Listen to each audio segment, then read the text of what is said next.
கர்த்தருடைய பரிசுத்த நாமத்திற்கு ஸ்தோத்திரம். இன்னைக்கு நம்ம பிலிப்பியர் 3வது அதிகாரம் 6வது வசனத்துடைய ஃபர்ஸ்ட் பார்ட் தியானிக்க இருக்கிறோம். பிலிப்பியர் 3:6 ஜெபத்தோடு இந்த செய்திக்குள்ளே கடன் சொல்லுவோம். பாரி அருணோதயம் போல் உதித்து வரும் இவர் யாரோ, முகம் சூரியன் போல் பிரகாசம், சத்தம் பெரும் வெள்ள இரைச்சல் போல. முகம் சூரியன் போல் பிரகாசம், சத்தம் பெரும் வெள்ள இரைச்சல் போல. இயேசுவே ஆத்மநேசரே, சாரோனின் ரோஜாவே, லீலி புஷ்பமாமே, 10,000 சிறந்தோர், 10,000 சிறந்தோர். என் பிரியமே ரூபவதி என அழைத்திடும் ஏன் சத்தம், என் பிரியமே ரூபவதி என அழைத்திடும் ஏன் சத்தம்.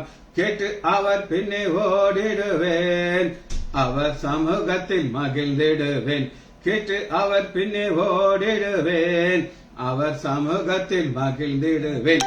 இயேசுவே ஆத்மநேசரே, சாரோனின் ரோஜாவே, லீலி புஷ்பமாமே, 10,000 சிறந்தோர், 10,000 சிறந்தோர்.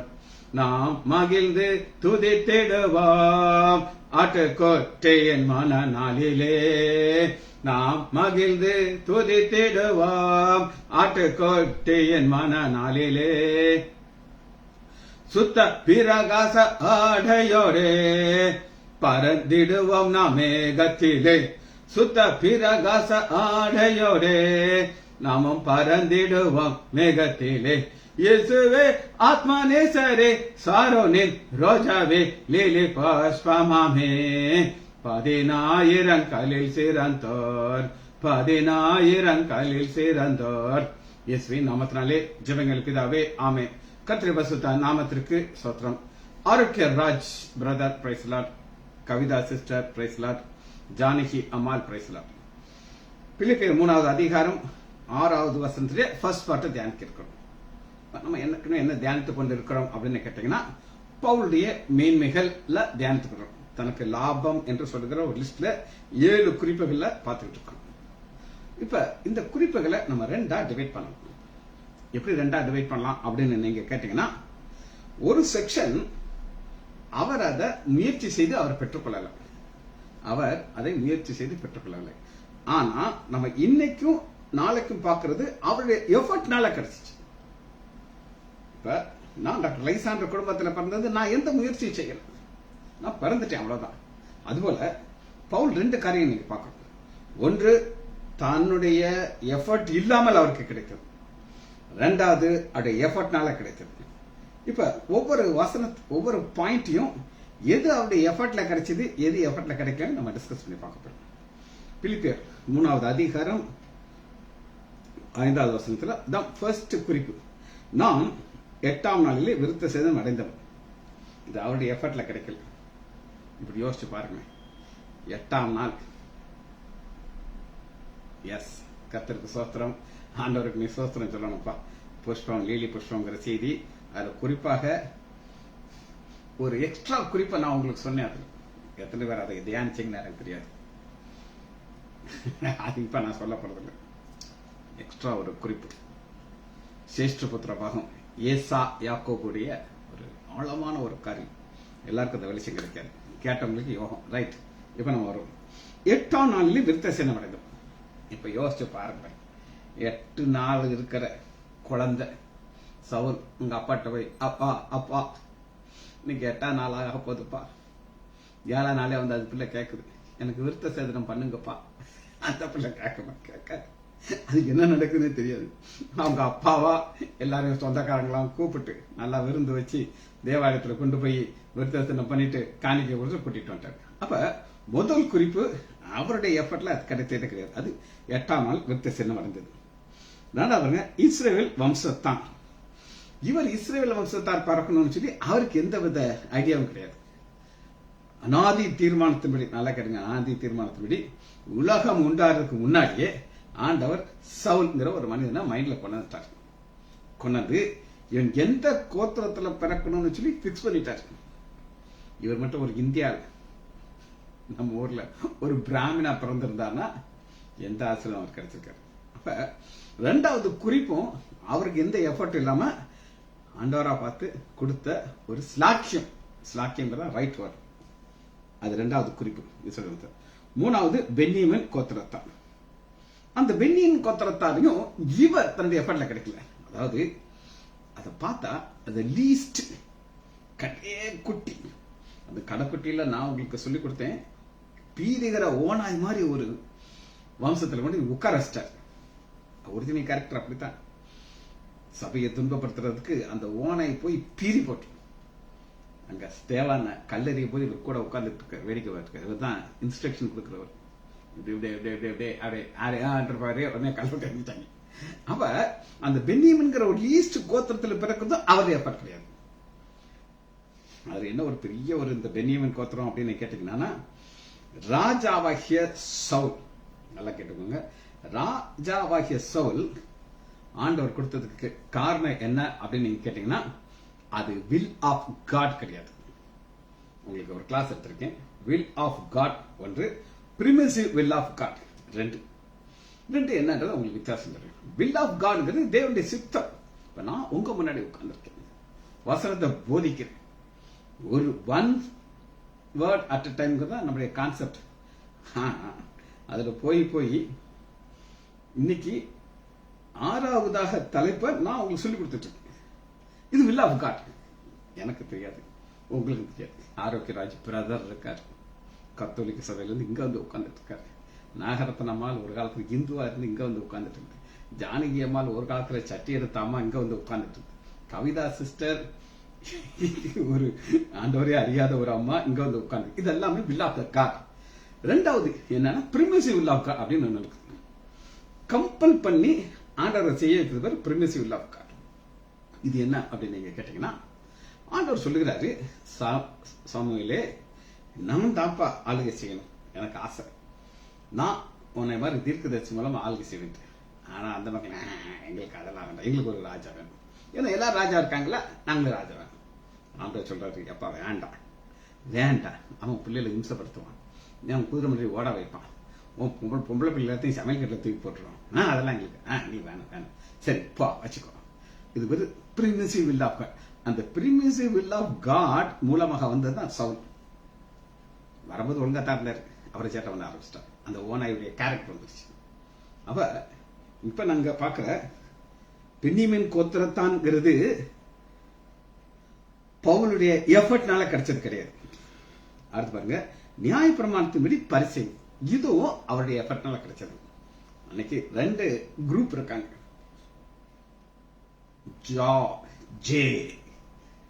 ஏடிஎம்கே ஜே அப்படின்னு ஒண்ணு, ஏடிஎம்கே ஜானகி அம்மாள் ஜா ஒண்ணு. அது எங்கனாலும் போய்க்கலாம், அது நம்முடைய சாய்ஸ், போகாமல் இருந்துக்கலாம். ஆனா இங்க நம்ம பாக்குற நியாயப்பிரமாணத்தின்படி பரிசேயன்ங்கிற ஒரு காரியத்தை இவர் அது சம்பாதித்தது கிடையாது. ஆண்டவர் பார்த்து இது உலகத்துக்கு முன்னாடியே ஆண்டவர் பிளான் பண்ணிட்டாரு. என்ன பிளான் பண்ணிட்டாரு அப்படின்னு நீங்க கேட்டீங்கன்னா, சவுல் அப்படின்னு ஒரு கேரக்டர் நான் கொண்டு வந்து அவன் ஒரு பீறுகிற ஓனாயத்தான் இருப்பான், எல்லாரையும் போய் கடிப்பான், கொள்ளுவான், அடி விளாசிப்பான். இப்படி எல்லாம் இருக்கிற அந்த பீறுகிற ஓனாய நான் ஒரு ஆடு போல அமைக்கிறேன். இப்படி என் குமாரனாகிய இயேசு கிறிஸ்து இந்த பூமிக்கு வரும்போது வாயை திறவாத அடிக்கப்பட கொண்டு போகிற ஆடை போல் இவர் அதே மாதிரி கொண்டு வந்து எந்த சபையை துன்பப்படுத்த நினைத்தாரோ அந்த சபையை வளர்க்கறதுக்கு அவர் தெரிந்து கொண்ட பாத்திரம் அவர். சரி, இப்ப நம்ம பார்த்த பாயிண்ட் நம்பர் 1 விருத்த சேதனம் 8ஆம் நாள், அது அவர் சம்பாதிச்சது. 2வது இஸ்ரேல், அதுவும் கிடையாது. 3வது பென்யமீன் கோத்திரம் கிடையாது. 4வது எபிரேயர், 5வது இது எதுவுமே அவர் கஷ்டப்பட்டு சம்பாதிச்சது. ஆனால் இப்ப நம்ம பார்க்கிற 6வது அதிகாரம் முதல் வசனத்தை இது இவர் செய்தது. பக்தி வாரியாட்சியபடி சபையை துன்பப்படுத்தினவன் தன்னை ஒத்துக்கிறார். இது இவருடைய எஃபர்ட்ல கிடைச்சது. உங்களுக்கு புரிஞ்சிச்சு நினைக்கிறேன். இதுக்கு மேல எனக்கு சொல்லி தர தெரியாது. சரி, பக்தி வாராயத்தின்படி சபையை துன்பப்படுத்தினவன், இதுதான் நம்ம இன்னைக்கு பார்க்கணும். பக்தி வைராக்கியம். அந்த பக்தி வைராக்கியத்திற்கு ஒரு இங்கிலீஷ் வார்த்தை இருக்குது, ஜீல். ZEAL, zeal.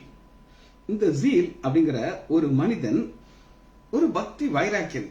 அது என்ன பக்தி வைராக்கியம் அப்படின்னு நீங்க கேட்டீங்கன்னா, இவருக்கு ஆண்டவராக இயேசு கிறிஸ்து எப்படி தெரியும் அப்படின்னு கேட்டீங்கன்னா, ஒரு தச்சனுடைய குமார், அவ்வளவுதான்ப்பா.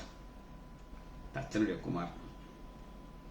இந்த ஆளு பின்னாடி ஒரு முட்டா பயில பின்னாடி போயிட்டே இருக்காங்க. முட்டா பயில அது சிலுவையில அடிச்சு செத்த போயிட்டாங்க. எல்லாரும் முன்னாடி தான் கொன்னாங்க.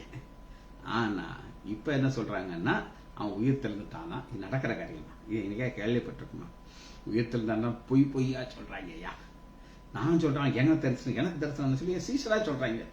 ஏன் எனக்கு கொடுக்கட்டுமே, நான் நம்ப வேண்டாம் அப்பத்தானே அப்படின்னு சொல்லியிருக்கலாம்.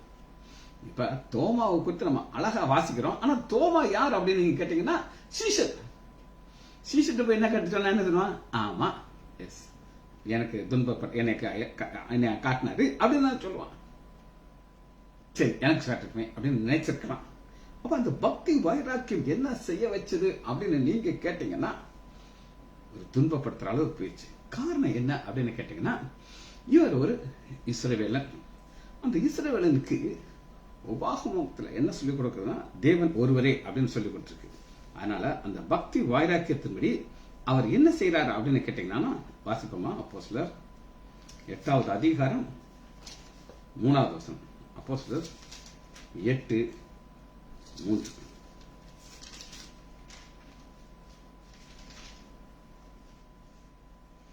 வீடுதோறும் நுழைந்து சவுல், பழைய மனுஷன் பேரு சவுல்.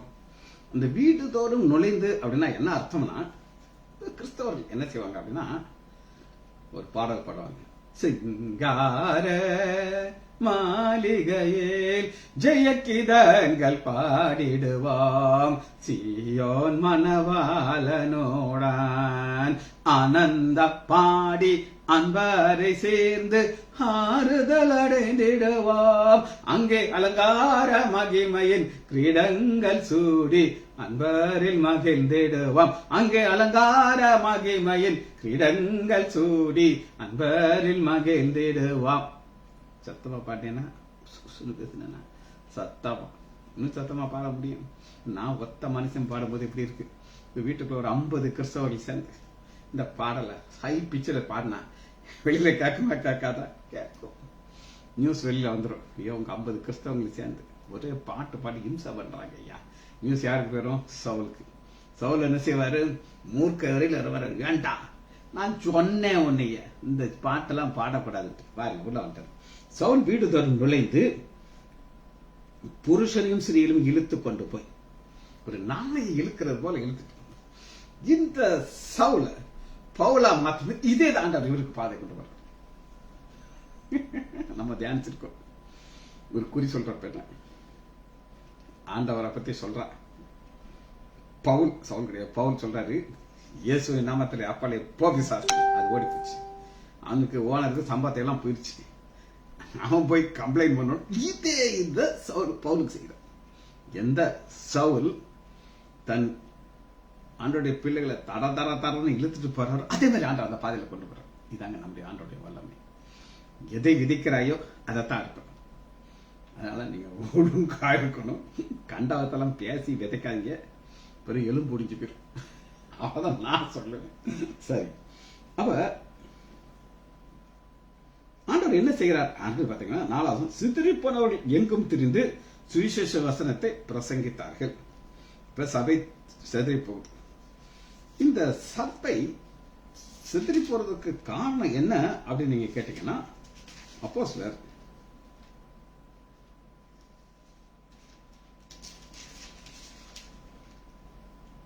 2வது அதிகாரம் சபை ஆரம்பிச்ச உடனே என்ன செய்யறாங்க அப்படின்னு கேட்டீங்கன்னா, 2வது அதிகாரம் 42, விசுவாசிகள் எல்லாம் ஒருமித்திருந்து சகலத்தையும் பொதுவாய் அனுபவித்தார்கள். அவர்கள் 46, அவர்கள் ஒருமனப்பட்டவர்களாய் தேவாலயத்தில் அனுதினமும் தரித்திருந்து வீடுகள் தோறும் அப்பம் விட்டு மகிழ்ச்சியோடும் கபடபலத்திலும் போஜனம் பண்ணினார், தேவனை துதித்தார்கள். இது நல்லா இருக்கா? நல்லா இல்லையா? நல்லா இருக்கிற மாதிரி இருக்கும். ஆனா இது ஆண்டோடைய நோக்கம் கிடையாது. ஆண்டோடைய நோக்கம் என்ன அப்படின்னு கேட்டீங்கன்னா, மத்தேயு 28வது அதிகாரம் 20ஆம் வசனத்துல ஆண்டவருடைய நோக்கம் என்ன அப்படின்னு கேட்டீங்கன்னா, நான் உங்களுக்கு கட்டளையாகவும் அவர்கள் கைக்கொள்ளும்படிக்கு உபதேசம். 19 ஆகையால் நீங்கள் புறப்பட்டு ஸ்டார்ட். இவங்க உட்கார்ந்துருக்காங்க. புறப்பட்டனா போகணும். புறப்பட்டு சகல ஜாதிகளையும் சீஷராக்கி ஞானஸ்நானம் கொடுக்கணும். ஆனா இவங்க எங்க இருக்காங்க? ஜாலியா ஒன்னா உட்கார்ந்துக்கிட்டு அப்பப்பிட்டுக்கிட்டு இருக்காங்க. ஆண்டவர் ஒரு வெப்பன் வச்சிருக்காரு. அந்த வெப்பன் பேரு சவுல். இது பவுல மாத்த போறதுக்கு முன்னாடி இவனை யூஸ் பண்றாரு. எப்படி யூஸ் பண்றாருன்னா, அடி எல்லாத்தையும் கிளாஸ். ஆண்டவர் தெரியுமா? தெரியும். ஆனா இவங்க நோக்கம் என்னன்னா பாருங்க, அப்போஸ்தலர் 8வது அதிகாரம் 5வது. அப்பொழுது பிலிப்பு என்பவன் சமாரியாவில் உள்ள ஒரு பட்டணத்துக்கு, சமாரியாவில் போவங்களா? போக மாட்டாங்க. அடி விழுந்த உடனே ஓடுறான் சமாரியாவுக்கு. போய் அங்குள்ளவர்களுக்கு கிறிஸ்துவை குறித்து பிரசங்கம் பண்ணினான். கிறிஸ்துவை குறித்து பிரசங்கம் பண்ணும் போது என்ன நடக்குது அப்படின்னு கேட்டீங்கன்னா, 8வது வசனம், அந்த பட்டணத்தில் மிகுந்த சந்தோஷம் உண்டாயிற்று. மிகுந்த சந்தோஷம். ஏன் மிகுந்த சந்தோஷம் அப்படின்னு கேட்டீங்கன்னா, ஆண்டுடைய நோக்கம் நிறைவேறுது, சுவிசேஷம் அறிவிக்கப்படுகிறது. இதத்தான் பவுல் சிறைச்சாலையா இருக்கும்போது ஒரே குஷி ஆயிடுறாரு. இப்படியாயும் சுவிசேஷம் அறிவிக்கப்படுகிறது, அது போதும் எனக்கு. பாருங்க, நல்லா கேட்டுக்கோங்க. பவுல சவுலா இருக்கும்போது ஆண்டவர் யூஸ் பண்ணார். ஆனா அன்னைக்கு சவுலுக்கு தெரியாது இது என்ன யூஸ் பண்றது காரணம் இதான் அப்படின்னு சொல்லி. சரி, அப்ப இதுல 9வது அதிகாரம் 21வது வசனத்துல ஒரு குறிப்பை உங்களுக்கு காட்டுறேன். அப்போஸ்தலர் 9:21, கேட்டவர்கள் எல்லாரும் ஆச்சரியப்பட்டு எருசலேமிலே இந்த நாமத்தை தொழுகிறவர்களை நாசமாக்கி அங்கேயும் அப்படிப்பட்டவர்களை கட்டி பிரதான ஆசிரியருக்கு கொண்டு வரபடி வந்தவன் இவன் தான் நல்லவன். அப்ப இந்த பிரதான ஆசிரியர் யார் அப்படின்னு நீங்க கேட்டுக்கிட்டா, இவங்களுக்கு தான் பெரிய பிரச்சனை. இவங்க எப்படியாவது இயேசுவை கொலை செய்யணும்னு சொல்லி கொலை பண்ணிட்டாங்க. அவங்க பிளான் நிறைவேறிடுச்சு. பயங்கரமான பிளான். இவங்க நினைச்சாங்க இதோட வேலை முடிஞ்சது அப்படின்னு சொல்லி. ஆனா இப்ப உயிர்த்தெழுந்த இயேசுவை பார்த்து பரிசுத்தான வந்ததுக்கு அப்புறம் கபா கபா கபா கபான்னு பெருசா இருக்கு. இப்ப இவங்க அவங்களுடைய ஒரு ஆளை பாக்குறாங்க. அதுல ஒரு வாட்ட சாட்டமான ஒரு சிக்ஸ் பேக்னா உங்களுக்கு தெரியுமா, என்ன ஒரு தொப்பா இருக்காது. அப்படி எக்ஸசைஸ் பண்ணி அப்படி லைனா இருக்கும். நல்லா பாடி பில்டர் மாதிரி ஒருத்தர் கண்டுபிடிச்சிட்டாங்க. ஒரு சவுல் அவனை கூப்பிட்டு வந்து, எப்பா பிரச்சனை என்ன, நாங்களும் காயப்பட்டோம், ஆனா பிரதான ஆசிரியர் நீங்க கூப்பிடுங்க நான் நினைக்கவே இல்லை. அப்ப இவனை ரெடி பண்றாங்க. எதுக்கு ரெடி பண்றாங்கன்னா, இந்த கிறிஸ்தவ வீடெல்லாம் போ, நான் உங்களுக்கு பெர்மிஷன் கொடுத்துட்டேன், அந்த பெர்மிஷன் வச்சு நீ என்ன செய்ய, உள்ள போ, என்ன நாள் செய்ய அப்படின்னு சொல்லி பெர்மிஷன் கொடுத்தாச்சு. இவரு ஆக்ஷனுக்கு வந்துட்டார். ஆக்ஷனுக்கு வந்த உடனே ஹெட் குவார்டர்ஸ்க்கு நியூஸ் வந்துட்டே இருக்கு. பிரதான ஆசிரியர், நம்ம ஆளு சவுல் அடி நிமித்துறான், நேற்று ஒரு ஆளை காலி பண்ணிட்டான் தெரியுமா அவங்களுக்கு, இப்படியா காலி பண்ணிட்டானா? எல்லாரும் ஒரே சந்தோஷமா இருக்காங்க. இப்ப அவங்க அனுப்புன சவுலே ஆண்டவர் பிரசங்கம் பண்ண ஆரம்பிச்சிட்டான். அப்ப அவங்களுக்கு எப்படி இருக்கும் பாருங்க. அதுதான் அப்போஸ்தலர் 9வது அதிகாரம், கேட்டவர்களாலும் ஆச்சரியப்பட்டு வம்ப விலைக்கு நம்ம ஆயிப்போச்சு. நம்ம தமிழ்ல ஒரு பழமொழி சொன்னாங்க, வளர்த்த ஆடே மார்பில குத்திருச்சோ. கேள்விப்பட்டிருக்கீங்க? வளர்த்த ஆடு என்ன செய்யுது, மார்பில குத்தி. அதாங்க நடக்குது. இவங்க எல்லாம் ட்ரைனிங் கொடுத்து எக்ஸசைஸ் பண்ணி முன்னதெல்லாம் இப்ப இவங்களை அட்டாச்சு. அதான் பிரதான ஆசிரியத்துக்கு கொண்டுபடி வந்தவர் இவன் தான் அல்லவா. அதனால அடுத்து சவுல் அதிகமாக தேடும் கொண்டு இவரே கிறிஸ்துவ திருஷ்டாங்கப்படுத்தி தமஸ்குகள் குடிந்த யூதர்களை கலங்க பண்ணினான். யூதர்கள் எல்லாம் வட்டி வைத்துல புளிய கிடைக்குது. சென்னியா இப்படி பவர்ஃபுல்லா மாத்திட்டாரு. இதுதான் பவர்ஃபுல் யங் மேன். இப்ப இதுக்கு ஒரு சாட்சியை நம்ம பார்க்க போறோம். வாசிப்போமா? அப்போஸ்தலர் 22வது அதிகாரம் 4வது வசனம். அப்போஸ்தலர் 22:4. நான் இந்த மார்க்கத்தாராகிய புருஷரையும் ஸ்திரீகளையும் கட்டி சிறைச்சாலையில் ஒப்புவித்து மரணப்பரியும் துன்பப்படுத்தினேன் அப்படின்னு சொல்லிட்டு அதோட நிப்பாட்ட மாட்டேங்கிறார். அடுத்த ஒரு ஆளை சேர்க்கிறார், சாட்சிக்கு ஒரு ஆளை சேர்க்கிறார் பாருங்க. இதற்கு பிரதான ஆசாரியரும் மூப்பரும் சாட்சி கொடுப்பார். அவங்கள ஒம்பளை பண்ணிட்டார். எங்க பாருங்க, எனக்கு அன்னைக்கு பெருமை கொடுத்து இவங்க தான் எனக்கு பம்பேத்தி விட்டு உசுப்பேத்தி விட்டு என்னை அடிக்க அனுப்புறது இவங்க தான். மரணம் சாகிற வரை நான் கூட இருப்பேங்க, அது எனக்கு ஒரு சந்தோஷம் கிடைக்கும் அப்படின்னு சொல்லி சாட்சிக்கு எந்த பிரதான ஆசீர்வாதத்தை கொண்டு அவர்கள் கையிலே நான் சகோதரருடைய நிருபத்தை வாங்கி கொண்டு தமஸ்கிலிருந்து தண்டிக்கப்படும் அவளை கட்டி எடுத்து அவருக்கு போனேன். போயிட்டு இருக்கும்போது தான் ஆண்டவரை சந்திச்சாருன்னு சொல்லி யாரையும் சேர்த்து ஒம்பளை இழுத்து விட்டுட்டாரு பிரதான ஆசிரியர். அப்ப அவங்களுக்கு எப்படி இருக்குன்னு சொல்லுங்க. சரி, அடுத்து பாருங்க 26வது அதிகாரம் அப்போஸ்தலர் 26:9 முன்னே எப்படி இருந்தேன்னு சொல்றாரு. 26:9 முன்னே ஒருத்தருடைய வாழ்க்கையை ரெண்டா பிரிக்கிறாங்க. கிறிஸ்தவ வாழ்க்கை, என்னுடைய வாழ்க்கை ரட்சிக்கப்படுறதுக்கு முன்னாடி, ரட்சிக்கப்பட்ட பிறகு. ரட்சிக்கப்படுறதுக்கு முன்னாடி கேவலையும் மகா கேவலமான வாழ்க்கையை வாழ்ந்தேன். ஆண்டவர் 2000 ரூபாய் ஓடு மகனே ஓடு, டான்ஸ் ஆடி என்னனாலும் செய்ய பல்டி பண்றத பண்ணு, அப்புறம் உன்னை நான் பிடிப்பேன் பார்த்துக்கோ, அப்புறம் நான் உனக்கு வச்சு ஒரு செய்தி போட வைப்பேன், முள்ளுகளுக்குள்ளே போஸ்ட் பண்ணிட்டு. அப்ப ஆரோக்கியராஜன் ஒரு பிரதர் உனக்கு குட் நல்லா இருந்துச்சுன்னு சொல்லுவாரு. இதெல்லாம் அன்னைக்கு நடந்துச்சு. இப்பதான் நம்ம கண்ணில் பார்க்கிறோம். ஆனா அன்னைக்கு அதெல்லாம் முடிஞ்சிச்சு. அப்ப முன்னேங்கிற ஒரு காலம் இருந்துச்சு. 26வது அதிகாரம் 9 முன்னே நானும் நசரேயனாகிய இயேசுவின் நாமத்திற்கு விரோதமாக அநேக காரியங்களை நடப்பிக்க வேண்டும் என்று நினைத்திருந்தேன். அது மைண்ட்ல இருந்துச்சு. ஆக்ஷனுக்கு வரவே நீ பிடிச்சிட்டார். இந்த நாமத்தை இவ்வளவு நாசம் பண்ணணும்னு நினைக்கிற இதே பவுலை வச்சு பிலிப்பியர் 2வது அதிகாரம் 10வது வசனத்துல இயேசுவின் நாமத்திற்கு எந்த நாமத்தை நான் நாசமாக்கணும்னு நினைச்சேனோ அந்த நாமத்தை குறித்து எனக்கு ஒரு வெளிச்சத்தை ஆவியானவர் கொடுத்தாரு. அது என்ன நாமத்தை வெளிச்சம் அப்படின்னு கேட்டீங்கன்னா, இயேசுவின் நாமத்தினாலே வானோர் பூதலத்தோர் பூமியின் கீழ் உள்ளவர் முழங்கால் யாவும் முடங்கும். எனக்கு முழங்கால் முடங்கு செய்யா, அதனால ஓ முழங்கால் முடங்கும். பிதாவாகிய தேவனுக்கு மகிமையாக இயேசு கிறிஸ்து கர்த்தர் என்று நாவும், இயேசு கிறிஸ்து கர்த்தர் என்று நாவும் சொல்லியாச்சா, அடி செஞ்ச சவுல ஆண்டவர் பவுலா மாத்திரம் பக்தி வைராக்கி ஜீல். இப்ப தன்னுடைய வாழ்க்கையில பவுல் சென்ற பாதையில ஒரு முக்கியமான குறிப்பை அவர் சொல்லுகிறார். நான் சொல்லுங்க, அவர் என்ன குறிப்பை சொல்லுகிறார் அப்படின்னு கேட்டீங்கன்னா, 1 கொரிந்தியர் எடுத்துக்கொள்ளுங்க, 15வது அதிகாரம் 9வது. 1 கொரிந்தியர் 15:9 சிலர் லேட்டா வந்திருக்காங்க, அதனால எந்த வசனத்தை தியானிக்கணும் சொல்லிடுவோம், இல்லையா அவங்க எதை பத்தி பேசுறேன்னு தெரியாது. பிலிப்பியர் 3வது அதிகாரம் 6வது வசனத்துல ஃபர்ஸ்ட் பார்ட் தியானிக்கிறோம். பக்தி வாராக்கியத்தின்படி சபையை துன்பப்படுத்தணும். 2 குறிப்பா நான் உங்களுக்கு சொல்லிக் கொடுக்குறேன். எல்லாம் பார்த்ததெல்லாம் பிறப்புனால கிடைக்குது, அப்படியே எஃபர்ட்னால கிடைச்சது கிடையாது. 8ஆம் நாள் விசுவாசினும் அவருடைய எஃபர்ட் கிடையாது. எபிரேயர்ல பிறந்தாலும் அவருடைய எஃபர்ட், இஸ்ரேல் அது கிடையாது. எதுவுமே அவருடைய எஃபர்ட்டா கிடையாது. இவர்தான் பார்த்து. ஆனா இப்ப பார்க்கறது அவருடைய எஃபர்ட்னால கிடைச்ச காரியம். அதான் இன்னைக்கு நம்ம தியானிக்கிறோம். இன்னைக்கு 1 கொரிந்தியர் 15வது அதிகாரம் 9வது வசனத்துல, நான் அப்போஸ்தலரிலும் சிறியவனாயிருக்கிறேன். ஏன் அப்படின்னு நீங்க கேட்டீங்கன்னா, தேவனுடைய சபையை துன்பப்படுத்தினதுனாலே நான் அப்போஸ்தலன் என்ற பெயர் வருவதற்கு பாத்திரம் அல்ல. இவர் அப்போஸ்தலன்னா இதை விட ஒரு பெரிய ஒரு அப்போஸ்தலன் பார்க்கவே முடியாது. அப்போஸ்தலனுக்கு என்னெல்லாம் கிரைட்டீரியா இருக்கோ எல்லாம் அவருக்கு இருக்கு. அப்போஸ்தலன் இயேசுவை தரிசிச்சிருக்கணும். இவர் தரிசிக்கிறார், ஆண்டவர் பார்த்தார், அவரே டைரக்டா வந்து தேடி வந்துட்டார். ஆனாலும் அவருக்குள்ள ஒரு கில்ட்டி ஃபீலிங் இருந்துச்சு. ஐயோ, நான் எத்தனை பேரை கொண்டிருப்பேன், தேவான்னு கொல்லும் போது நான் பக்கத்துல இருந்தேன், அதனால எனக்கு அந்த தகுதியே கிடையாது. நான் எப்பவுமே நினைப்பேன், ஒரு புல்பெட்டில் ஏறி நிற்கும் போது, ஆண்டவரே எனக்கு தகுதி கிடையாது, ஆண்டவரே இந்த நிக்கிறதுக்கு தகுதி கிடையாது அப்படின்னு நான் நினைப்பேன்.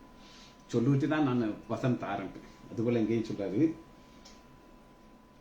10வது, ஆனால் ஆகிலும் நான் இருக்கிறது தேவ கிருபையினால் இருக்கிறேன். இந்த தேவ கிருபைய எப்ப உணர்வாங்க அப்படின்னு நீங்க கேட்டீங்கன்னா, நான் இல்ல, அவர் என்னை இதுவரை கொண்டிருக்க, அவர் அருளின கிருபையை நான் விருதாக்கவில்லை. இன்னைக்கு அநேகர் கிருபையை வேஸ்ட் பண்றாங்க. இப்ப உங்களுக்கு நான் சொல்றேன், சங்கீதம் 83வது அதிகாரத்துல லாஸ்டா போட்ட ஒரு செய்தியை எத்தனை பேர் கேட்டிருப்பீங்கன்னு எனக்கு தெரியாது. எப்படி ஆசாப் சொல்றாரோ அதை இன்னைக்கு ஆண்டவர் செய்து கட்டுறோம். இன்னைக்கு ஞாயிற்றுக்கிழமை கடைசி செய்தி நான் நினைக்கிறேன். இன்னைக்கு இஸ்ரவேலுக்கு ஹமாஸுக்கு ஆண்டவர் எப்படி உலகமே ஆச்சரியப்படத்தக்கதா ஒருத்தனை கொன்றார். அது எப்படி டெக்னிக் பாஸ்டர் சுரேஷ் நம்ம சொன்னா நான் கம்மிங் சண்டே போட போறேன். கிருபையை நான் வேஸ்ட் பண்ணவே மாட்டேன். ஒரு நியூஸ் கேட்டேன்னா அதை உடனே நான் உங்களுக்கு அதை சொல்லி கொடுத்துருவேன். எத்தனை பேர் அதை உண்மையிலேயே கேட்க, அதை தான் பவுல் சொல்கிறாரு, நான் அந்த கிருபையை விருதாக்க வேஸ்ட் பண்ணலங்கிறார். சரி, அடுத்து பவுலுக்கு நெக்ஸ்ட் கான்செப்ட் காட்டப்படும். சபையை துன்பப்படுத்தின இயேசுவை அதே இயேசு இவரை எப்படி சந்திக்கிறார் அப்படின்னு கேட்டீங்கன்னா கலாத்தியர் எடுத்துக்கொள்ளுங்க. 1வது அதிகாரம் 13 எப்ப பேசினாலும் பவுல் இதை மறக்கவே மாட்டார். ஒரு காலத்துல நான் எப்படி இருந்தேன். கலாத்தியர் 1வது அதிகாரம் 13 நான் யூத மார்க்கத்தில் இருந்தபோது என்னுடைய நடவடிக்கைகளை குறித்து கேள்விப்பட்டிருக்கிறேன். தேவனுடைய சபையை நான் மிகவும் துன்பப்படுத்தி அதை பாலாக்கினை என் ஜனத்தாரில் என் வயதுள்ள அநேகரை பார்க்கிறேன். அப்ப இவர் வயசுல சும்மா இருந்துட்டு இருப்பாங்க. இவருக்கு ஒரு என் தேவன கிளம்பிட்டார். யூத மார்க்கத்தில் தேறினவனாய் என் பிதாக்களுடைய பாரம்பரிய நியமிக்க நான் பக்தி வைராக்கம் மூலமா இருந்தேன். அப்படி இருந்த என்னைய யார் சந்திச்சாங்க அப்படின்னு கேட்டீங்கன்னா 12 கலாத்தியர் 1:12 டீச்சிங் எல்லாம் ஆண்டவராகி இயேசு கிறிஸ்துவே கொடுத்திருக்கிறார். நான் யூத மார்க்கத்தில் இருந்த பொழுது என்னுடைய நடவடிக்கைகளை குறித்து கேள்விப்பட்டேன். தேவனுடைய சபையை நான் 12 அதை நான் ஒரு மனுஷ இடத்தில் பெற்றதில்லை, மனுஷரால் கற்றதில்லை, இயேசு கிறிஸ்துவே எனக்கு வெளிப்படுத்தினார். ஒரு சாட்சி நான் உங்களுக்கு சொல்றேன். சாம் ஜபத்தரை கேசட்ல ஒரு வயதான ஒருத்தரை பத்தி சொல்வார். ஒரு வயதான ஒருத்தர், அவர் பைபிள் காலேஜில் போய் கிளாஸ் எடுப்பார். நீங்க என்ன படிச்சீங்கன்னா ஒண்ணுமே படிக்கல, எனக்கு எழுதவும் தெரியாது படிக்கவும் தெரியாது. ஆனா ஆண்டவர் இவருக்கு ஒரு வாக்கு தத்தம் கொடுத்திருக்காரு. நான் உன்னைய அதிகாலையிலே நான் டீச் பண்ணி உன்னை நான் பைபிள் காலேஜில் கிளாஸ் எடுக்க அனுப்ப வேண்டும். ஆண்டவர் எனக்கு எழுதவும் தெரியாது, உனக்கு என்ன, நான் உனக்கு கல்விமானுடைய நாவை அவருக்கு கொடுத்து அதிகாலையிலே டீச் பண்ணுவார். காலையிலேயே ஆண்டவர் டைரக்டா வந்து இவருக்கு சொல்லிக் கொடுப்பாரு. அதுபோல பவுலுக்கு அன்னைக்கே என்ன செஞ்சிருக்காரு, சொல்லிக் கொடுத்திருக்காரு.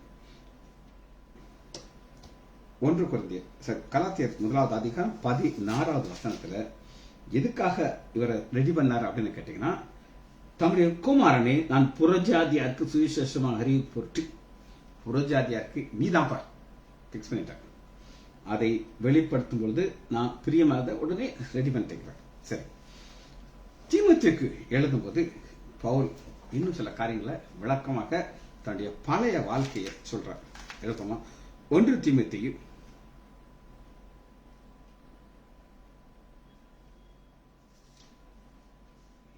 1வது அதிகாரம் 13 முன்னே நான் தூஷிக்கிறவன் என்ன தெரியுமா உங்களுக்கு, சாபம் போடுறது, துன்பப்படுத்துறவன், கொடுமை செய்வன். அப்படி இருந்தும் நான் அறியாமல் அவிசுவாசத்தினாலே அப்படி செய்ததுனாலே இறக்க மாட்டேன். அறியாமல் அவிசுவாசம். ஆனா இன்னைக்கு ஒரு சிலர், எல்லாரும் கிடையாது, ஒரு சிலர் ஆண்டவரை விட்டு பின்மாறத்து போயிடுறாங்க. போய் அவங்க வாழ்க்கை நாசமாகி வேதனைப்பட்டு எல்லா ஆசிரியத்தையும் இழந்துகிட்டு திரும்ப வரவங்களை நான் பார்த்திருக்கேன். ஆனா ஆண்டவர் கொஞ்சம் யோசிப்பார், ஐயா இதுட்டு போய் நான் பொறுப்பை கொடுக்க முடியுமான்ட்டு. அதனாலதான் பவுல் என்ன அழகா சொல்லுகிறார் அப்படின்னு கேட்டீங்கன்னா 12 1 தீமோத்தேயு 1வது அதிகாரம் 12 என்னை பலப்படுத்துகிற நம்முடைய கர்த்தராகிய இயேசு கிறிஸ்து என்னை உண்மையுள்ளவன் என்று இந்த ஊழியத்தை எனக்கு அவரை சொல்றேன். இந்த உண்மையுள்ளவன் பார்த்திருக்காரு. பழைய வாழ்க்கையில தெரியாம செஞ்சிட்டேன்பா அப்படின்ட்டாரு. பிலிப்பியர் 1வது அதிகாரம் 13 அரண்மனை உள்ளவர்கள் யாவரும் கட்டு. ஏன் கட்டு அப்படின்னு கேட்டீங்கன்னா, இரக்கம் கிடைச்சிச்சு, கட்டி போட்டாலும் இவர் சும்மா இருக்க மாட்டார். சரி, கடைசியா ஒரு காரியத்தை பார்த்து நம்ம அந்த செய்தியை முடிக்க போயிடும். ஆண்டவர் ஒவ்வொருத்தருக்கும் ஒரு மாதிரி தரிசனத்தை கொடுப்பார். ஒரு சிலருக்கு கனவுல சொப்பனத்தின் மூலமா கொடுப்பார். ஆனா பவுல டைரக்டா ஹிட் பண்றதுக்கு அவர் என்ன செய்யறார் அப்படின்னு கேட்டீங்கன்னா, வித்தியாசமான ஒளியில வர்றாரு. அப்போஸ்தலர் 9வது அதிகாரம் 3 போயிட்டு இருக்கும்போது சடுதியாக வானத்திலே ஒரு ஒளி அவனை சுற்றி, லைட். நீங்க லைட்டை பாக்குறீங்க, ஏமா தலை மேல ஒரு லைட் இருக்கு, பின்னாடி லைட் இருக்கு, எல்லாம் லைட் இருக்கு. ஆனா இந்த லைட் மூஞ்சை காட்டுறதுக்காண்டி இருக்கிற லைட். ஆனா 20வது பாருங்க, அப்போஸ்தலர் 9:20 தாமதம் இன்றி கிறிஸ்து தேவனுடைய குமாரன் என்று ஆளுங்களே பிரசங்கித்தார். அப்ப லைட்டா வந்து அட்டாக் பண்றான். கம்பெடுத்துட்டு கிடையாது, நான் நாக்க தொங்கப்பட்டு கிடையாது.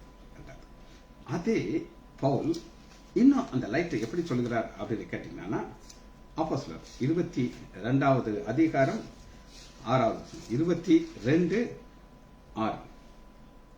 அப்படி நான் பிரயாணப்பட்டு தமஸ்கு செல்லும்போது மத்தியான வேளையில், இதாங்க நோட் பண்ண, மத்தியான வேலை. இப்ப ஓவர் பிரிட்ஜ் வழியா நீங்க போனீங்கன்னா அந்த ஒரு ஒரு ஒரு லைட் இருக்கும். அது என்ன லைட்னு எனக்கு தெரியாது, நியான் லைட்னு நினைக்கிறேன். அந்த இடமே பயங்கர பிரைட்டா இருக்கும். சில நேரம் அந்த லைட்டை ஆஃப் பண்ண மறந்துடுவாங்க. மத்தியான நேரம் பார்த்தீங்கன்னா அந்த லைட் எரியுது, அப்படி பார்த்தா தான் லைட் எரியுது, இல்லைன்னு லைட் தெரியாது. ஏன்னா சூரிய வெளிச்சம் அதை விட பிரைட்டா இருக்கும். இந்த லைட் மங்கி போயிடும். ஆனா எங்க பார்க்கறோம், மத்தியான வேளையிலே சர்தியாக வானத்திற்கு பேரொளி உண்டாக்கி என்னை சுற்றும். ஒளி இப்ப பேர் ஒளிங்கிறார். அத 26வது அதிகாரத்துல இன்னும் அழகா இயேசு எப்படி வர்றாரு அப்படின்னு கேட்டீங்கன்னா, 26வது அதிகாரம் 14வது வசனத்துல, சரி 13, மத்தியான வேளையிலே ராஜாவே நான் வழியிலே சூரியனுடைய பிரகாசத்திலும் அதிகமான. சூரியன் வழி உண்டாக்குனது இவர் தான், இந்த கிரியேட்டர். இப்ப உடனே நான் சந்திக்கும் போது ஒரு லைட்டா வருவேன். ஏன் லைட்டா நான் வருவேன் அப்படின்னு கேட்டீங்கன்னா, நீ இருளில் வாழ்ற மக்களை நீ வெளிச்சத்துக்கு கொண்டு வர போகிற. சரி, இப்ப நம்ம வசனத்தை திரும்ப வாசிட்டு ஒரு வசனத்தை வாசி நம்ம அதை முடிக்க போகிறோம். நம்ம பார்க்கிறோம் பிலிப்பியர் 3வது அதிகாரம் 6வது வசனம், பக்தி வைராக்கியத்தை சபையிட்டு. பக்தி வைராக்கியம் எதில் இருக்க வேண்டும்? எது பக்தி வைராக்கியம் நான் உங்களுக்கு காமிச்சு இந்த செய்தியை முடிக்க போயிடுறேன். உன்னத பாட்டு 8வது அதிகாரம் 6வது, இதுதான் ரியல் பக்தி வைராக்கியம். உண்மையிலேயே நமக்கு இப்படிப்பட்ட ஒரு பக்தி வைராக்கியம் தான் தேவை. சபையை துன்பப்படுத்துறது கிடையாது. ஒரு ஜபம் பண்ணுது சபை சுனிமித்தியால் மனவாளனை நோக்கி ஒரு ஜபம் பண்ணிது. நீர் என்னை உமது இருதயத்தில் மேல் முத்திரை போடவும். முத்திரை போட்டாச்சுன்னா அழிக்க முடியாதுங்க. போஸ்ட் ஸ்டாம்ப் மேல முத்திரை விழுந்துருச்சுன்னா இது போஸ்ட் ஆபீஸ்க்கு சொந்தம். உமது புயத்தின் மேல் முத்திரை போடும். புயங்கிறது ரைட் ஹேண்ட், பவர் ஹேண்ட். இந்த ரைட் ஹேண்ட் வச்சு நம்ம எல்லாம் செய்வோம். அதன் மேலும் ஒரு முத்திரை. அப்ப ஆண்டோடைய ரைட் ஹேண்ட் இயேசு கிறிஸ்து. வைத்துக்கொள்ளும் நேசம் மரணத்தை போல் வாரகம். நேசம், லவ் ஆஃப் காட். எத்தனை பேர்கள் தங்களுடைய வாழ்க்கையை ஆண்டவருக்காக கொடுத்திருக்காங்க. வாழ்க்கையில எந்த சந்தோஷத்தும் கிடையாது. ஆண்டவருக்காக ஊழியத்தை செய்து தங்கள் வாழ்க்கையை முடித்தவர்கள் எத்தனை பேர் இருக்காங்க. அப்படிப்பட்ட ஒரு வைராக்கியத்தை மரணம். நேச வைராக்கியம் பாதாளத்துல எப்படி ஒரு ஹீட் இருக்குமோ அந்த அளவு எனக்குள்ள ஒரு ஆக்கியம் இருக்கும். ஆனா அநேகருடைய அன்பு தனித்து போயிருக்கு. கொஞ்ச நாளைக்கு ஓடுவாங்க, காணா போயிடுவாங்க. எங்கேயா போயிட்டீங்க எனக்கு தெரியாதுங்க. நேற்று ஒரு டாக்டர், அவர் முந்தைய ரெகுலரா அதுல வருவார், வந்துகிட்டே இருப்பாரு. முந்தா நேரத்து என்னை பார்க்க வந்தாரு, ஆனா வசனத்துல காணும். ஆனா அவர்கிட்ட கேட்கல, ஏங்க வரல, எனக்கு என்ன பிரச்சனை இருக்கு. அவரு வந்து அவர் வசனத்தை கேட்டா அவருக்கு பிரயோஜனம். அதான் பாக்குறோம். நேச வைராக்கியம் பாதாளத்துக்கு, அதன் தலல் அக்னி தலலும், அதன் ஜுவாலை கடும் ஜுவாலை. நமக்கு ஆண்டவர் மேல இப்படிப்பட்ட ஒரு ஜீல் இருக்கணும். ஜெபிச்சு படிப்போமா? மகா இரக்கமும் கிருபையும் உள்ள பிதாவே, துதிக்கிறோம் ஐயா. பவுலுடைய 6 பாயிண்ட்களை நாங்கள் தியானித்தோம் ஐயா. இதில் இருக்கிற ஒவ்வொரு சத்தியத்தையும் தூய ஆவியானவர் எங்களுக்கு வெளிச்சம் போட்டு காட்டினதுக்காக நன்றி. பிள்ளைகள் ஒவ்வொருவரையும் என் ஆண்டவராகிய இயேசு கிறிஸ்துவின் நாமத்தினாலே ஆசீர்வதிக்கிறேன். இயேசுவின் நாமத்தினாலே ஜெபங்கள் பிதாவே. ஆமேன், ஆமேன், ஆமேன்.